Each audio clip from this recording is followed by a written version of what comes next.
27મી November 1980ના રોજ આ પ્રબળ પુરુષાર્થી આત્મજ્ઞ સંત પુરુષ દેહનું, બીમારીનું અને મુમુક્ષુ સમાજનું પણ લક્ષ્ય છોડી પોતાના જ્ઞાયક ભગવાનના અંતર્ધ્યાનમાં એકાગ્ર થયા. ધ્રુવધામની ધૂણી ધખાવી અતીન્દ્રિય આનંદકંદ નિજ પરમાત્મા તત્વમાં લીન થયા. આ મહાપુરુષે એક મંત્ર આપ્યો: સહજાત્મ સ્વરૂપ સર્વજ્ઞ દેવ પરમ ગુરુ.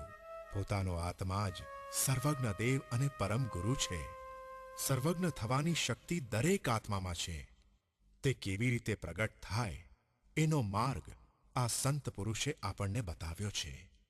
તારીખ 28મી નવેમ્બર 1980ના રોજ શુક્રવારે સાંજે આકાશનો સૂર્ય સૌમ્ય થયો, ઉદાસીનતાપૂર્વક અસ્ત થયો.